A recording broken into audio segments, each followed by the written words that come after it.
Girls, welcome back to the Boca Podcast. I am your host, Nathan Holritz, and I'm glad to have you here today. A little different look. We went the casual look today with the ball cap. I'm going to try something different. Maybe it'll help you relax a little bit too. I think I need to do that sometimes, but I'm glad to have you here. For those of you that are listening to the audio after the fact, do keep in mind that we actually live stream all of our podcasts at the Boca Podcast. And so if you go to facebook.com/Boca Podcast, you can see the replay of the show. And then for those of you that are live streaming with us today, please don't hesitate to ask questions, throw comments on there. If you want to send us a funny emoji or two, you can do that as well. But we'd love to have you along for the ride. Make this a group discussion. And before I introduce our guest for today, I also just want to remind you to take advantage of opportunities to give back. I've been mentioning Charity Water as this organization. I'm just popping the receipt up on the screen as I promised everybody I would do. Before each episode, I'm donating to Charity Water. But I would encourage you to look for opportunities in your local community with national organizations, international organizations to give back. Even small amounts of money can make a big difference in people's lives. And I was certainly inspired by one of our guests, Sean, who came on the show not very long ago and really pushed us in that regard. And I want to follow suit and encourage you with that as well. All right. Enough of me talking and rambling on here. I want to introduce our brand new guest for today. Kyle Goldie is here on the line with me. Kyle, thanks for working with me through all these tech issues and jumping on a call, making this happen. Yeah, absolutely. I appreciate you having me on here today.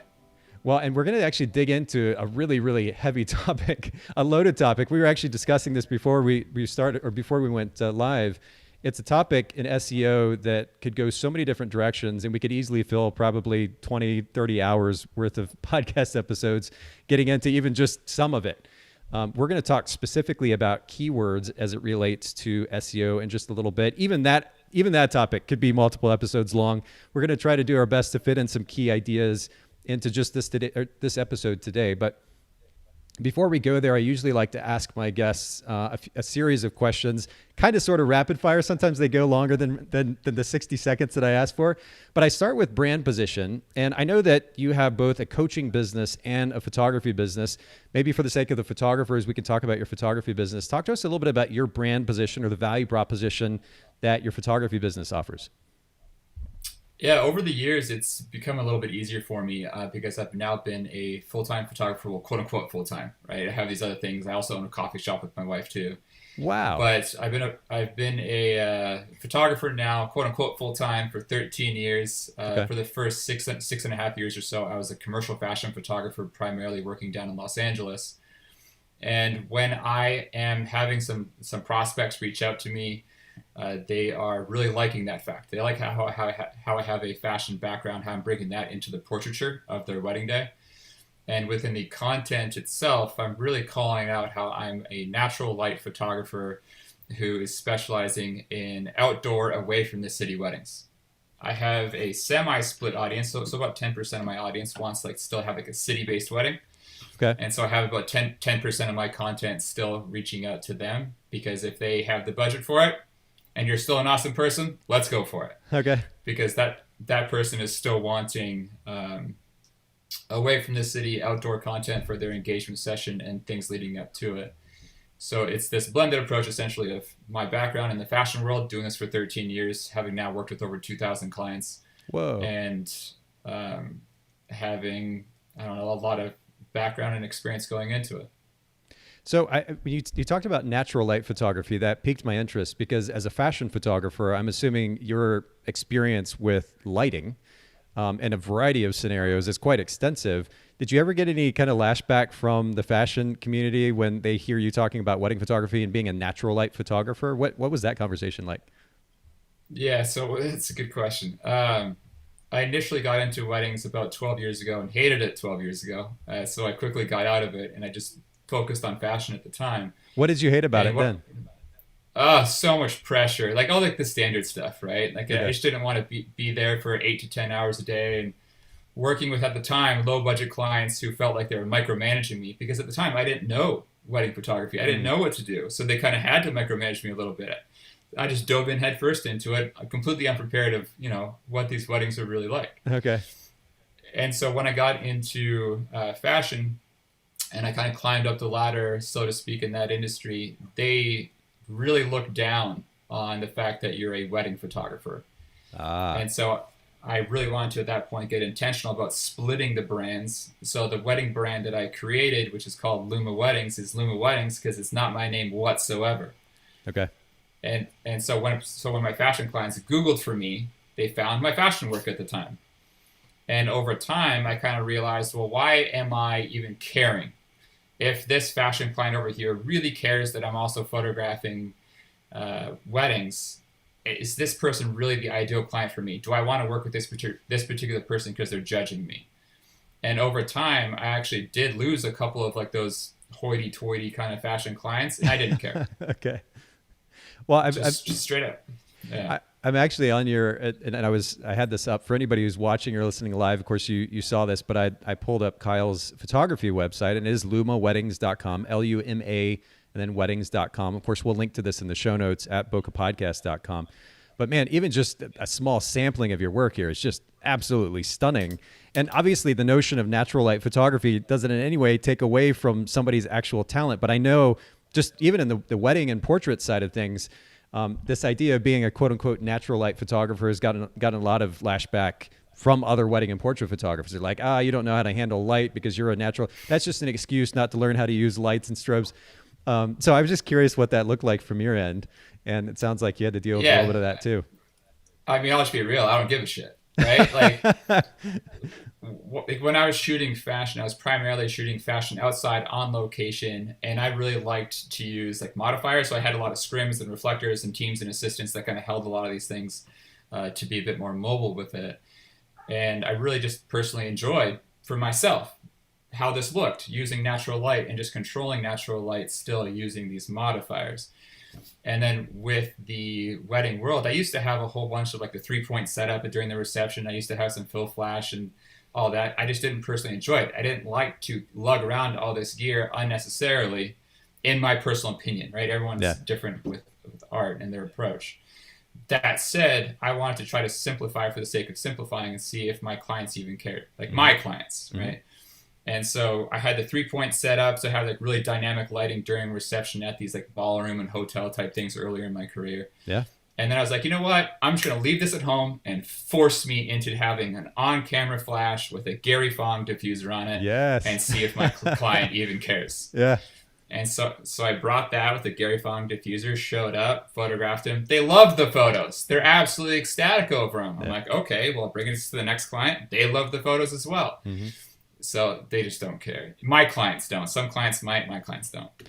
And I would venture that 95% of our clients don't. And I think when a photographer who is kind of very egotistical about their so-called art hears something like that, they immediately get defensive and they're like, oh, but my clients do. And the reality is most of these photographers probably haven't had conversations with their clients and actually asked them these questions directly, or the clients has never brought it up to them. There was no need to have that conversation because it wasn't even a concern of theirs.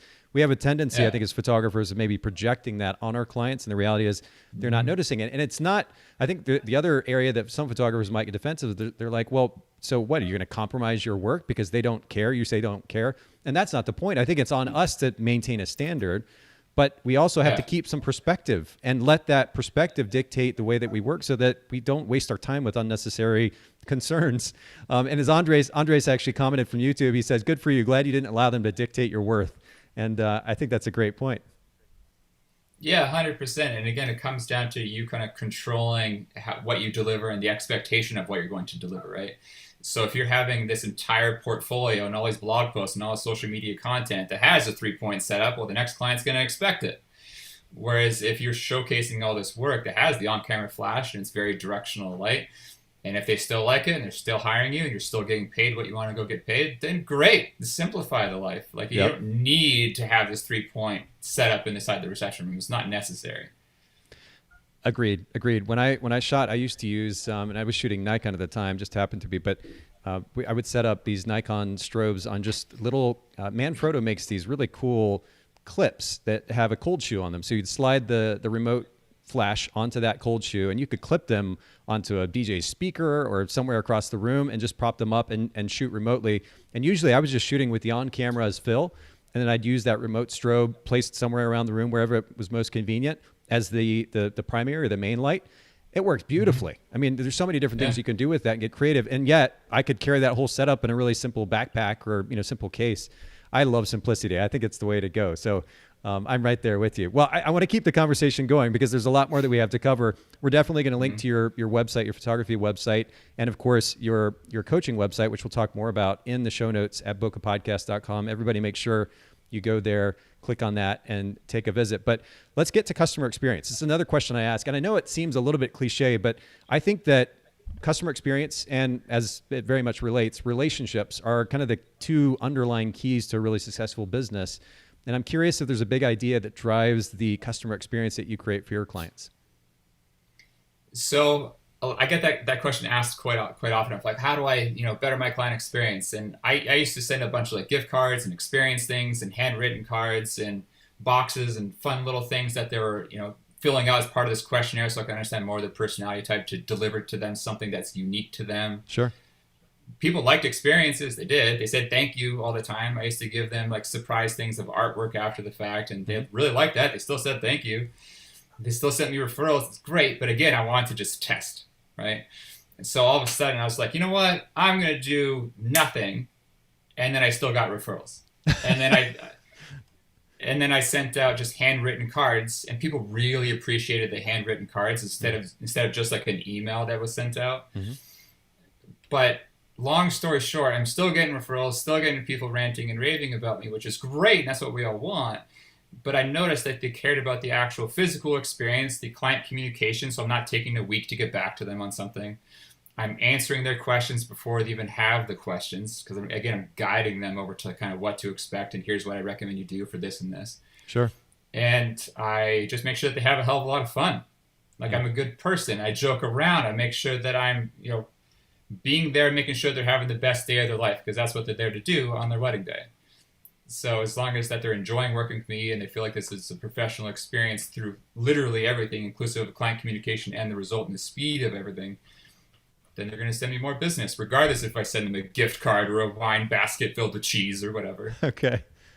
Interesting. So you didn't notice any fall off in the referrals despite not sending the gift backs. It was really all about the experience that you created largely when they were with you, that interaction. Literally zero fall off. Interesting.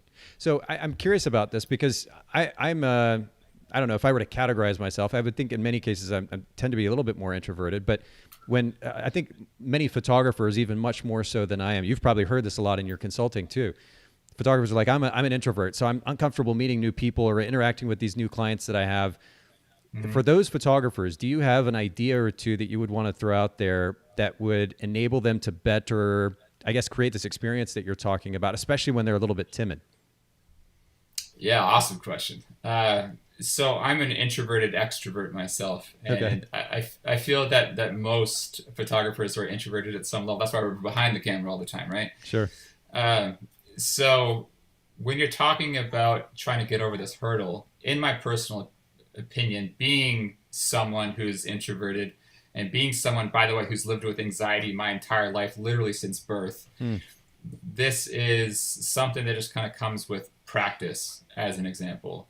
Like, I don't like doing live videos. I don't like doing stuff like this. But you know what? I'm going to show up.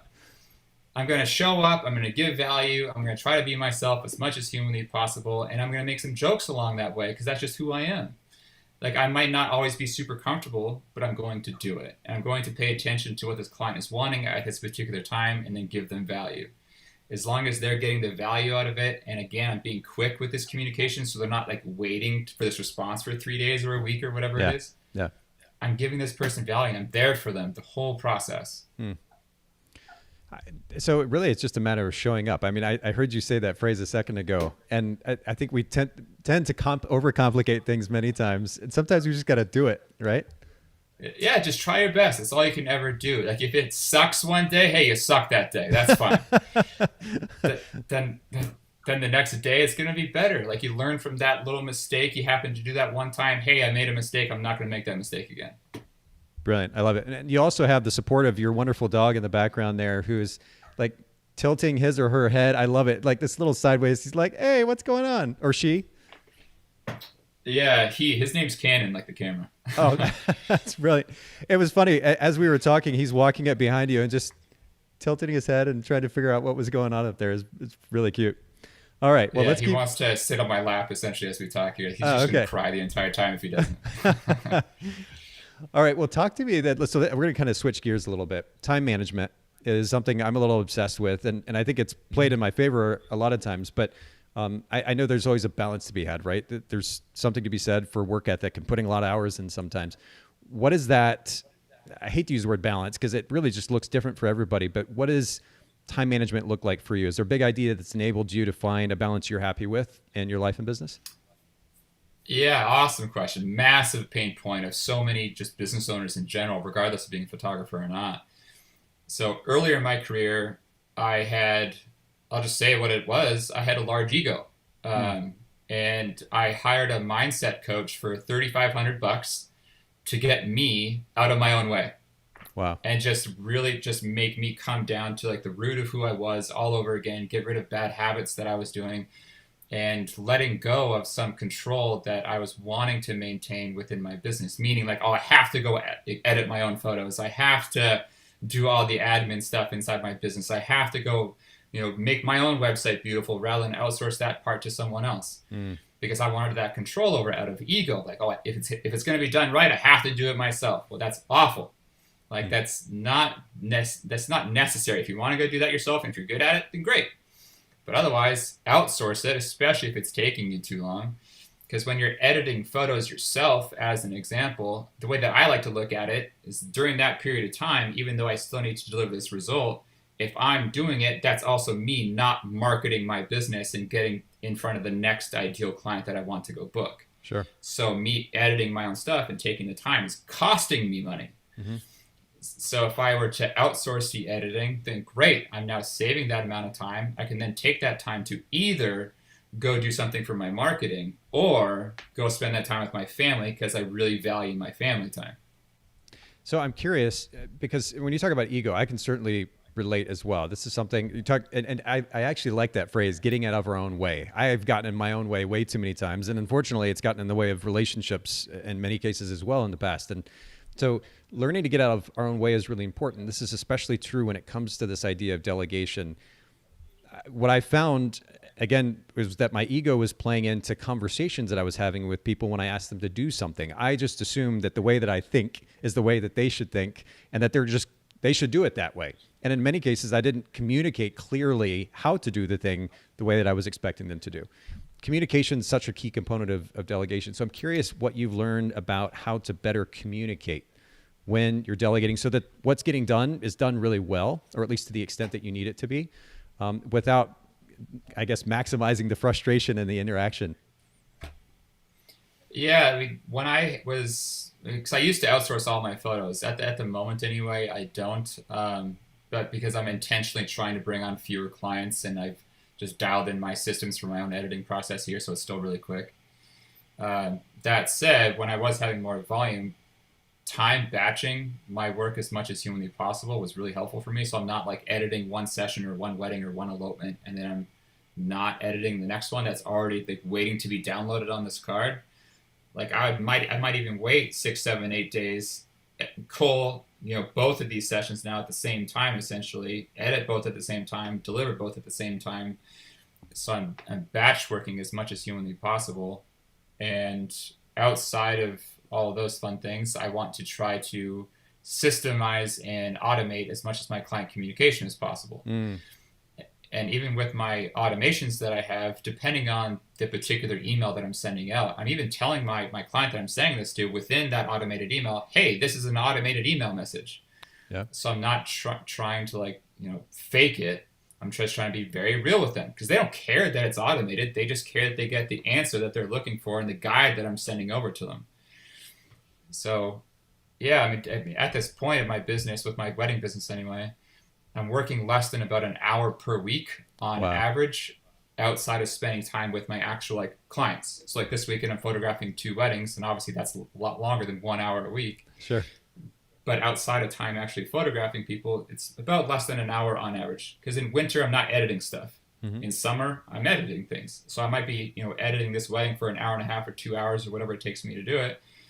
But then in winter, I got nothing to edit, and that's fine. I want to go take some time off. Yeah, absolutely. But man, an hour, that's incredible. I think that in the past on the podcast, I've theorized that the average wedding photographer could probably run their business and no more than 20 hours a week, but you're like way up in the ante with an hour a week. And I think it's brilliant. You're right. Leverage the tools that we have. Many of them are even free. Some of them cost a little bit, but not much considering how much time is saved to automate a lot of our workflow and then focus the actual time on the interaction with the clients. Seems like best of both worlds. Yeah, and as an example, like I do a lot of SEO, and that's what we're going to talk about here in a little bit, obviously. But because I've created what I call these long-term organic assets within my website framework, so a lot of these pages and blog posts, a lot of these blog posts that I've written were from years ago that I'm still getting traffic from. So I'm not having to go post on Instagram every single day. I'm not having to optimize my Pinterest. I'm not having to build relationships all the time and nurture all these people. So a lot of this traffic is coming to me on autopilot these days because I spent the time earlier in my career, and I'm kind of like relaxing these days essentially off of that traffic that still exists, and now I'm just keeping the website fresh so that way Google doesn't think of me as this old website that doesn't push out more content. Right. Yeah, but you're leveraging the work that you've put in as well, and that's playing in your favor. That's kind of cool. Well, I actually want to use this as a segue then to, first of all, introduce our listeners and viewers as well to your website, your coaching site, KyleGoldie.com, and then also, of course, your Instagram account, and it's Kyle Goldie, KyleGoldie. And of course, we'll link to this in the show notes at bokehpodcast.com. We are going to, and I'm going to give you opportunity toward the end to just talk a little bit more about the services that you offer there at KyleGoldie.com, especially as it relates to coaching. But to kind of kick this off, I'm actually going to quote you directly from something you said leading up to our conversation. You said, so many people think that ads or SEO are the golden piece to the puzzle, when in fact it's having the entire puzzle interconnected and not just these pieces. We are going to dig into just SEO today and more specifically keywords, but I'd love for you to give context because I think it will be helpful for our listeners to think about the bigger picture, number one. And two, obviously I want them to have the opportunity to reach out to you as well, thinking about this bigger picture. So give a little bit of context if you don't mind. Yeah, absolutely. So I'm going to preface it by saying this. Ads can still work. Like I might help photographers with SEO things, absolutely. But ads can still work. So if you're running a Facebook ad and it's targeted well, you have a landing page that converts well, you put them into a drip sequence or whatever you're wanting to do with your ads, it can still work. So I'll say that. With your ads or your SEO or your Instagram, so let's say you're trying to become some sort of influencer, all these people, primarily speaking, are still making an ultimate decision on your website. So regardless of your traffic source, it comes to this website where they're making a decision. They see your personal brand there. They see how great your work is, ideally. They see your branding message behind it all. They see if you have experience or if you feel like they don't have, if you don't have that much experience. They feel these things within this website. They're making a decision. So you need to have the strategic traffic come to you, not just traffic in general. We then need to have this website convert this person into an actual lead, a targeted person, but still have the website pre-qualify them because it needs to be within the budget that you set for your business. So let's say you shoot weddings for $5,000 or you shoot portrait sessions for $2,000 or whatever it happens to be, or $500, doesn't matter. Sure. But you got to have this pre-qualification set there. And then they need to fill out a strategic contact form in order for your sales process to be easier, especially if you're looking to book people through email. And then you need to have strategic pricing so that way you can balance out depending on the unique strategy of your business. But you then need to balance out, hey, how do I market to the average Joe so they can still afford me at the base, potentially, or at least psychologically sell them on something that they don't really want. And then they pay you more money down the road for something that they really, once they see all the photos, as an example for a portrait session, oh my God, these are all amazing. Now I want the whole collection, or I want all this artwork now. But at the front end, hey, it sounds affordable at $500 or $700 if I only want my 5. Or man, I only want my 24 by 36, canvas if it's just artwork that photographer's trying to sell. But then at the back end, you sell more stuff. Or as an example for the wedding photographers here, instead of having your base at 8, have your base at 6. So that way your base at 6 sounds more affordable, because maybe your average market rate in Chicago or Seattle or New York is $3,500 for 8 hours of market average. But if you're this average photographer in this area, have your 6 at 35. So you're still in this market average here, and have your 8 now be at 4,500 or 4,900 or 5,200, right? But get him in the door. Because for the psychology of selling based on price point, they think that, hey, this person's in my price point, this is in the budget that I'm looking to spend. I don't know what this includes, so I'm going to reach out. But now, because you're having more conversations, it's going to help you make more sales. Rather than saying on your website starting at $5,500, and now all of a sudden you're $2,000 above the market average, even though you could have sold them on $3,900 for 6 hours and $750 per hour. Yeah. So it just kind of helps you sell more to people because you're having more conversations. Okay. So what I love about your monologue just now is that you gave all of our listeners like 46 different things to reach out to talk to you about. Because really, truly, I don't think a lot of photographers, myself included, by the way, as a photographer, I shot weddings for over 10 years. It wasn't, certainly not at the beginning, and even maybe a good bit into my career, I wasn't thinking that way. And thinking about the big picture and then breaking that down into all these different moving pieces and thinking about how to address each one of those. I didn't go to school for business. I wasn't trained in business. I didn't know how to think that way. And I think a lot of photographers, that's the case. They jumped into photography and they're excited about photography, but they don't really actually know what it means to create and run a business that's going to continually drive business and grow at scale. And you have the tools necessary to help them. So you haven't asked me to do this, but I'm going to pitch you anyway. And I'm going to put your website up here on the screen before we get into keywording and SEO. I want to pop this up one more time. So for those of you, wrong button there. For those of you that are listening in or watching, just go to kylegoldie.com and you can reach out. In fact, you know what? Let's just talk about it for a second, Kyle. Talk about the services that you offer as a coach, as a consultant to photographers. What can they look for? Yeah, so when most people reach out to me, they're wanting SEO help, right? So before anyone signs up to literally anything, I like to hop onto a free call with someone just to understand if I can actually help them. Okay.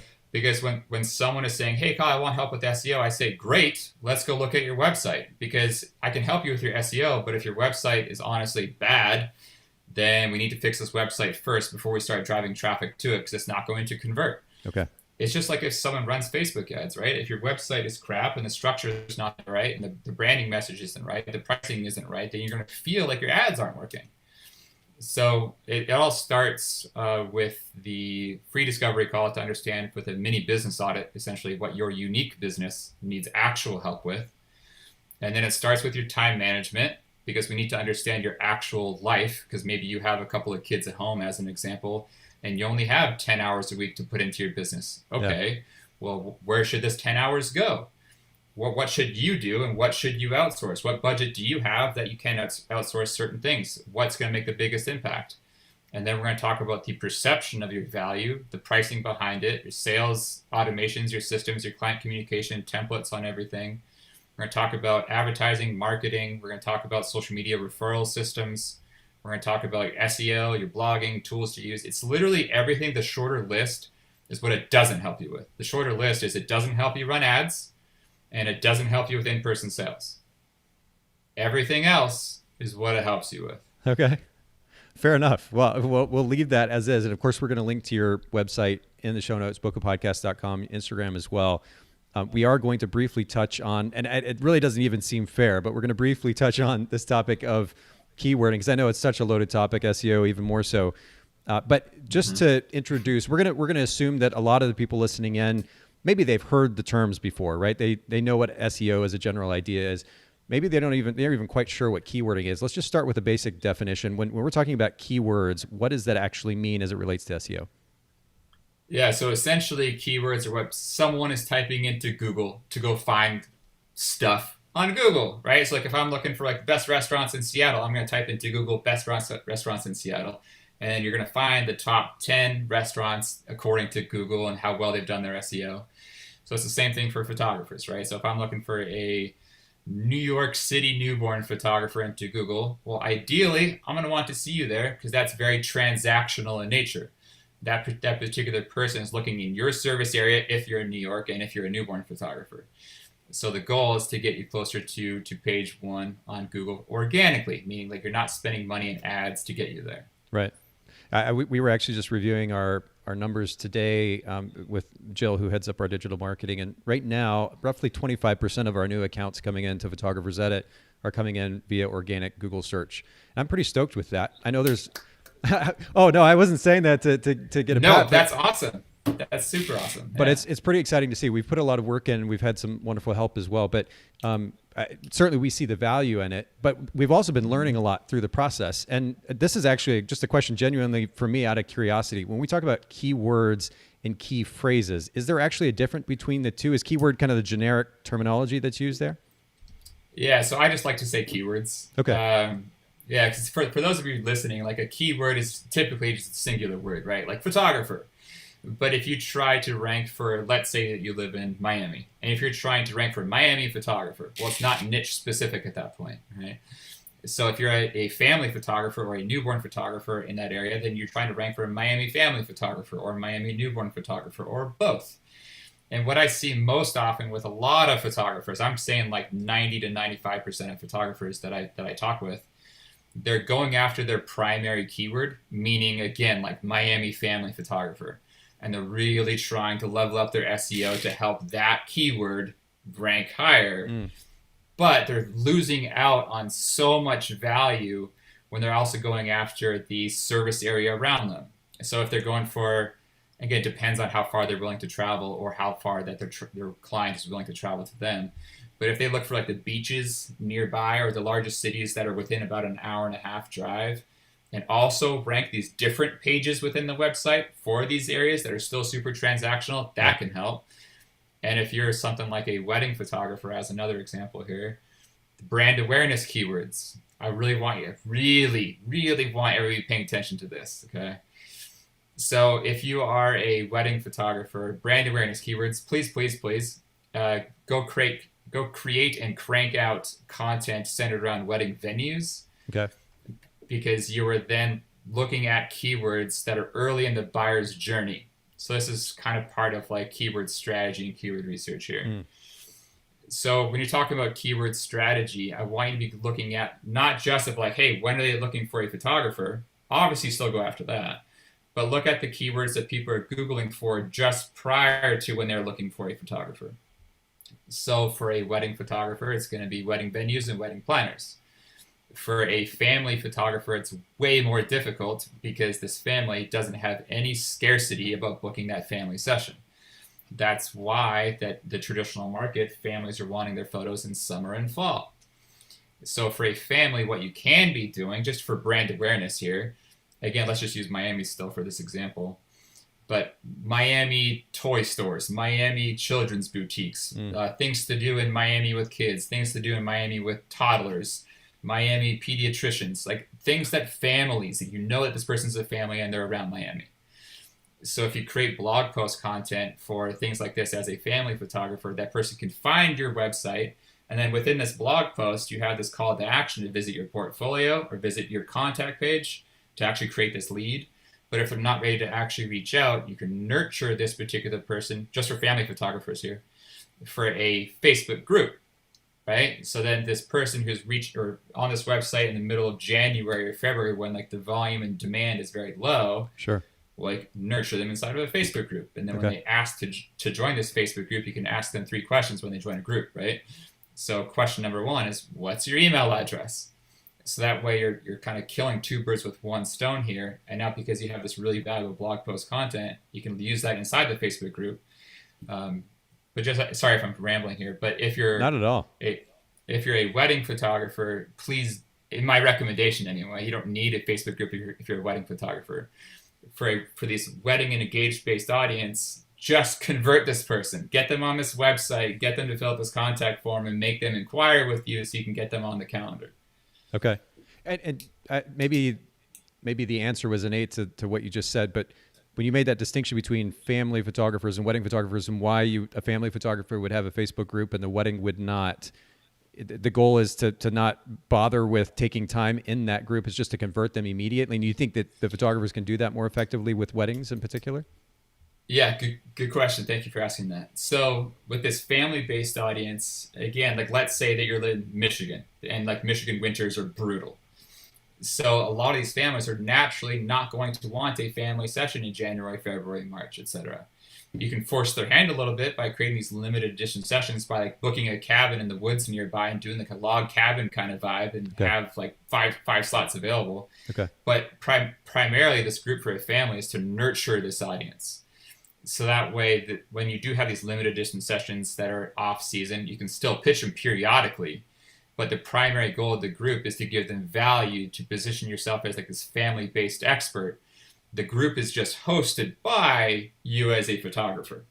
So that way when they are ready to, book that limited edition session or book their summer or fall session like they were going to initially, they're going to think of you. And so you're just really getting in front of the moms in this area, in particular, not so much the dads. So you're going to have like this moms group Sure. within this particular area here. The weddings, yeah, just they're engaged. So get them on your calendar right now for that wedding day. I guess that makes sense too. Just logically, they already intend to get married. So it's just a matter of convincing them that you're the best solution, I guess, at that point. You don't need to kind of fluff them up in that process leading up to the wedding. Yeah, exactly, right? Like you don't need to give them as much value and as much of like this like 7 touch point kind of marketing philosophy with your wedding based audience. Your SEO is naturally going to do a lot of that for you, because when someone is engaged, you got to think about the actual buyer's journey here. So let's say if it's Seattle, someone might be, getting engaged around Seattle. They have no idea where to get married. So they're just going to think, oh, I'm going to Google for outdoor wedding venues in Seattle, because that's what they want. They know what they want it to be around Seattle. They know what they want it to be outdoors. So it's very generic search at this point. And then they're going to look through these lists and research around. Then they're going to start narrowing it down to like the top 3 or 4 or 5 venues. That's what most people do. Okay. And so once they narrow it down to like this top venue list, well, if they're Googling for that all over again, they keep finding your blog posts everywhere. So you're having these touch points with your SEO, so that way when they do happen to reach out and you have a strategic website and strategic contact form, and then you're emailing them back with strategic open-ended questions. Sorry, this is really fast, but then you're able to pull them through the sales process. So that way, by the second email, you're actually understanding if they're a real good fit because they're getting married at a good place. You're understanding a bit about their personality because of your open-ended questions. They're ideally sharing their story within that contact form, again, pulling from that. And within that second email, maybe third, you're booking this wedding client rather than having this long, drawn-out conversation email and now wasting a whole bunch of time. Fair enough. Okay, well, this is a brilliant segue, though, to my next question, which has to do with the concept of strategy. And you actually alluded to the word earlier, but I'll be honest, as a and I think it's a cop-out, honestly, a lot of times. You hear these entrepreneurs that are like, I'm an idea guy or I'm an idea girl, but I'm not really good at the details. And the reality is we can't really be effective business owners if all we do is just come up with the ideas. We don't come up with a strategy, a plan to actually carry that thing out, to make that thing happen. We have to think about the details, or at least hire somebody to help us think about the details. When it comes to keywords as it relates to SEO, what does it mean to come up with a strategy for keywording? Yeah, so strategy in plain English terms, in my world anyway, I like to, again, think about blog posts initially. So you can do your pages or blog posts. The only difference between the two is really just the aesthetic of it. With regarding your keyword strategy moving forward, your trans. So there's 3 types of blog posts in my world, 3 types of keywords in my world. Okay. One, there's transactional. So the first one of transactional being area plus job title. So again, if you're a Seattle wedding photographer, that's your transactional keyword, because people are more likely to actually reach out. They're looking for someone like you in this local area.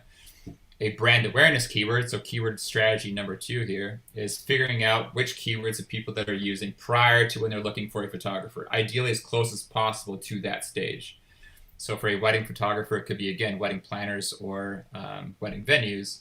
For a newborn photographer that might be happening to listen to this would be something like a birthing center or a doula or a midwife or prenatal massage, prenatal yoga, something of this nature where like, hey, this person is pregnant. They're looking for something. They might not be thinking about a photographer at this point, but let's push out some content to get in front of this person over here. And then your third, in my world anyway, is just your value. So this is where I see a lot of photographers providing a lot of valuable posts within their website, to position themselves as an expert. So this is just like outfit tips or photography locations, or how to make sure your kid's not throwing a fit during a session, or what to do if he or she is. These are great to position you as an expert, but they're not helping you, in my opinion, drive in new targeted traffic, new leads, new business, because no one's Googling for this in this local area. So regarding your keyword strategy and priority, number one, transactional, because people are actually looking for someone like you. Then go into your brand awareness. Start in your local service area, so the city that you live in or the biggest city that's near you, if nobody's searching for the keywords in your market, because maybe you live in a small town or something. And then from there, you can start to expand the service area until it's about an hour and a half away. After about an hour and a half away, I've noticed a lot of natural objection, people saying like, oh, I don't want to drive an hour and a half to go work with you. But if you're like the best, most badass photographer that exists, maybe they're willing to drive a bit further. Okay, so I wasn't sure if you were going to keep going there. I by the way, I'm taking notes. So if you see me look down, I'm literally with my pen and paper here taking notes. Transactional keywords, brand awareness keywords, and value keywords. I've never heard it quite broken down that way, and I love. I'm a very I guess practical, logical guy, and I like that, like the step by step and the way that you've ordered those there. When we talk about this idea of establishing ourselves as so-called experts, when everybody and their brother and sister is establishing themselves as experts and writing blog posts, how much value does that still carry in this day and age when everybody's been told to do that? It's kind of also like, hey, I'm a fine art photographer, right? Totally, yeah. Like, I'm a fine art photographer, I'm a luxury photographer. Like, okay, great. Well, what the hell is fine art? Right. Like, it's such a subjective thing. Yeah. Because someone can say, oh, I'm this expert, I've been doing this for 2 years. Well, okay. Well, like, you've been doing it for 2 years. Like, you might be really talented, but are you the expert compared to the other person, the very next website, who's been doing it for 20? Like, is that person more of an expert? Well, maybe the person who's been doing it for 20 years is not as good as a photographer even than the person who's been doing it for 2. Like the very generic length of time means nothing when it comes down to art. I've seen so many people, as photographers anyway, that come into the marketplace. They don't know how to run their business quite yet, which is fine, but they're incredible photographers, just absolutely amazing right off the gate. But then there's some people that have been doing this for their entire life, and subjectively speaking, they're not so great. So regarding being an expert, I wouldn't ever call yourself an expert. I don't call myself an expert. Okay. Like, it's not necessary, in my opinion, anyway. People are going to be booking you based on a few different things. They're going to be booking you based on your content. Content's always going to be king. You're a photographer. If your style sucks, no one's going to hire you. If you're really awesome at what you do, people are naturally going to want to hire you. Your goal here is just optimizing this, optimizing your conversion rate and charging a little bit more so you can profit more per client. So content's king. You need to then have a personal brand that resonates with your ideal client. So as an example, like if they're on this website and you're just treating your website as just like a portfolio and that's it, and there's no personal brand attached to it, and if you're trying to make this emotional sale to someone who's getting married or someone who's giving birth, then you need to have this personal brand so they can trust you. They can understand if this is going to be fun to work with you or not. If you're this really stiff person, well, I don't really want to hire you as my wedding photographer, regardless of how good your work is, personally speaking. I want to know if this is going to be awesome to work with you, and this work is really cool too. So you need to lean into your overall branding message, who you're for, who you actually are, because people are going to be able to tell if you're being authentic or not. So it's not just a pretty website that's going to work for you. It's this pretty website that's strategic with strategic content, with a personal brand that flows in with them and a branding message to back it all up, with social proof as well. So like the reviews from your clients are really killer and you've been featured in different places, all these things over time, right? So yeah, it's the puzzle piece going together essentially. That's fair. That's fair. Yeah, and I guess when we talk about this idea of establishing ourselves as an expert, it's not that we're necessarily calling ourselves that. It's that we're, like, you really are honing on. In fact, you even said it before we started the live stream today. That this word value, adding value. If we're adding enough value, people are naturally going to look to us as a source of that value, that content that you were talking about as well.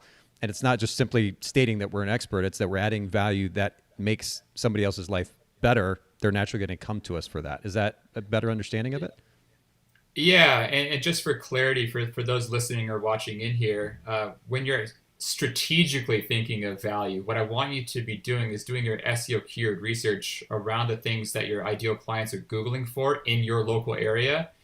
And then if you're finding that these keywords that they're Googling for are found with volume, meaning that people are actually searching for this keyword, then you can start blogging about this type of thing to give them value again on autopilot, because then you create this blog post. That blog post ideally gets found for years to come. So now this targeted person is getting value on autopilot, coming to your website, and then your copywriting within it is now converting this person ideally now into a lead. So just get strategic with the value and not just like blatant value for the sake of it being value. Well, you're obviously a professional because you're setting me up very well for my questions. The next question has to do with awareness, developing awareness, because we can't just randomly pick a keyword. If we do that, a lot of the times we're going to pick keywords that or phrases that are not necessarily relevant to our target client.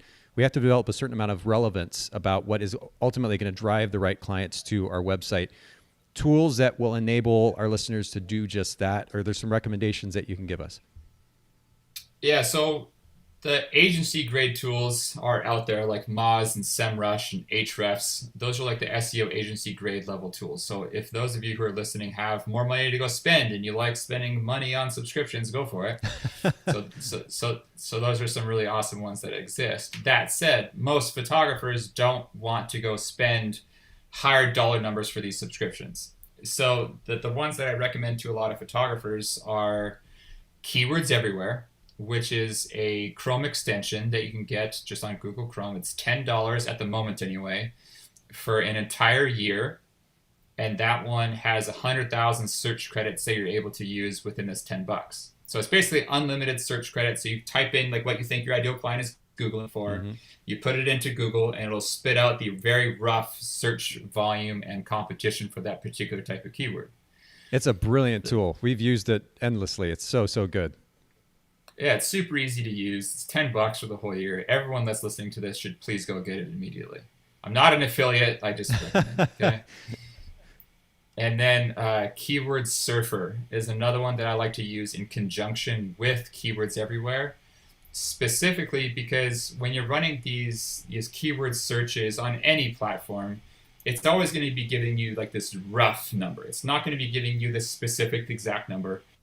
So with Keyword Surfer, you're going to be searching for like this keyword that you think your ideal client's Googling for, and it's going to give you a different data point. It might be the same exact number, it might be a little different, but if it's a little different, that's fine. And now we just know in this generic search volume, hey, this is a good keyword to go after. And the biggest variable between Keyword Surfer and Keywords Everywhere is on the right-hand side at this point within your Google Chrome, with Keyword Surfer attached to it. By the way, Keyword Surfer is free.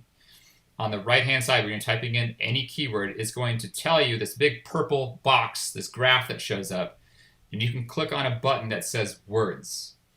And when you click on the button that says Words, it's going to pull up the top 10 people that are found within that search term, and it's going to tell you the words, the number of words that they're using to actually tell to Google, hey, this is valuable. Wow. And if you're finding that the average page or post has 1,000 words for like top 1, 2, 3, 4 spots, then you should be writing at least 1,000 words for that post. Versus you coming across this generic keyword. I'm like, well, how many words should I write? That's always the common question. Well, use the Keywords Surfer tool to identify, very roughly speaking, the generic minimum number word count that I want you to kind of aim for.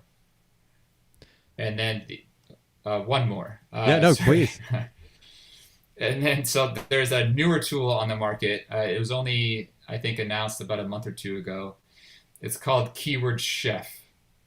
So Keyword Chef is a tool that exists out there. At the moment, it's not free, but it's not expensive either.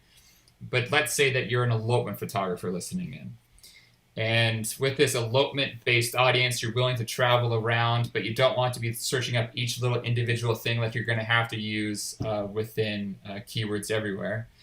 So with Keyword Chef, what you can do is you can go eloping in, and then have a space, and then like your little asterisk, which is then going to pull up the search terms for everything that's found on the internet for eloping in, and then whatever location. Wow. So like eloping in Hawaii, eloping in Iceland, eloping in Greece, eloping in wherever. Okay. And so if you're a traveling elopement photographer, it's a really easy way to then identify some elopement-based keywords without having to look up each individual one and just take more time. This is brilliant. I have to say, like, major props, because your focus on adding value is very evident. I mean, practical content is my number one goal with this podcast, and already you've given our listeners so much food for thought. I really, really love it. Let me just jump really quick to the browser here. I pulled up Keyword Chef, and I've already bookmarked it. I'm going to look at it later because I wasn't aware of that tool. And then I went ahead and installed the extension as well for Keyword Surfer. So let me jump back over here, and I just did a quick search, Chattanooga wedding photographer, and I'm seeing both results from related keywords or keywords everywhere, of course, down here. And I'm seeing this graph here. And for anybody who's listening in, make sure you go to facebook.com/Boca Podcast. You can see the replay and what we're talking about. But this graph right here, what is it that I'm looking at, and how do I go about using that? Yeah, so the one metric I really want you paying attention to with Keyword Surfer is that bar graph that you see. See where it says traffic, which is currently underlined, and then words is right next to it? Yeah. Just click on words there. Okay. And that's going to show you the number of words per website that's on here on page 1. So if you hover over top of 1 there, it's going to tell you the specific number of words. Wow, So 1,897 on weddingwire.com. Yeah. Right. So this is going to give you this idea of like how are these directory listings potentially being found for this particular keyword here. Yeah. And what to potentially do, because then you're going to be comparing yourself against other photographers, because these other photographers might be doing like 600 words or 1,200 words or whatever it is again. Okay. But you're going to be just trying to give more value to Google as well as to people to have you give yourself a better chance of getting on page 1 organically for something like this. Man, I've been really geeking out over this stuff over the last few months, but that gets me even more excited because it's such a powerful tool, and the amount of information that gives you immediately off the bat is just incredible. That's amazing. And Andres commented from YouTube, and he says, I'm going to have to rewatch this episode. So much value. Thanks for commenting, Andres, and I would certainly agree. I honestly feel already, Kyle, like we've given our listeners plenty of actionable content here. But if we were to close this, and of course we're going to recommend that listeners reach out to you for individual consults, but if we were to give listeners even just 1 or 2 specific actionable items now to take with some of this content that you've already shared, something that they could go do right now, what would you want to throw out there? What would you recommend? So for most photographers, step number 1 is always going to be doing your SEO keyword research. Okay, so before you start optimizing this website for conversion and everything else, do your SEO keyword research. Use some of the tools that were mentioned during this call here with Nathan.